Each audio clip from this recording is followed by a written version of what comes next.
m'appelle Philippe Rollier et je suis le dirigeant de la société Tendors, qui est une société d'exploitation d'actifs immobiliers en co-living. Tendors fait partie d'un groupe qui s'appelle Dibona Capital, qui exerce 3 métiers.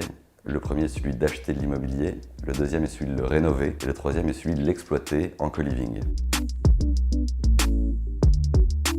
Mon métier, finalement, c'est d'être entrepreneur et c'est ce qui m'anime et ce qui me passionne, c'est d'identifier des nœuds sur tel ou tel marché et d'essayer de les défaire. Et ce qui est bien, c'est qu'en immobilier, c'est un secteur où il y a beaucoup de choses à faire, tant du point de vue de l'usage que de la construction ou de l'exploitation.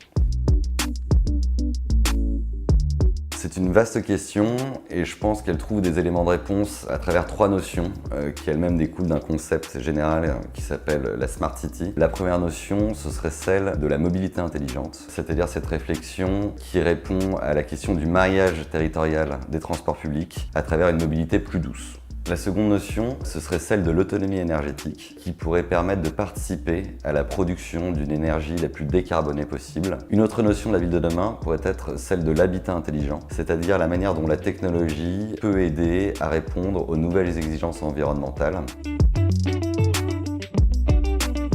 Si je devais citer une réalisation emblématique chez Tendors, je parlerais probablement de cette maison que nous avons dans le 19e arrondissement de Paris. Il s'agit d'une immense maison de près de 500 mètres carrés qui a appartenu à Mathurin Moreau, qui est un sculpteur de bronze du 19e siècle. Si je cite cet exemple emblématique, c'est pour 3 raisons principales. La première, c'est que cette opération participe de quelque chose qui nous tient vraiment à cœur chez Tendors, qui est la conservation et la rénovation du patrimoine architectural existant dans les villes. La seconde, c'est qu'à travers les travaux qu'on a déployés dans ce bâtiment, on a amélioré de manière drastique la performance énergétique du bâti. Et la dernière raison, ce serait que c'est une maison qui bénéficie de qualités esthétiques, architecturales exceptionnelles.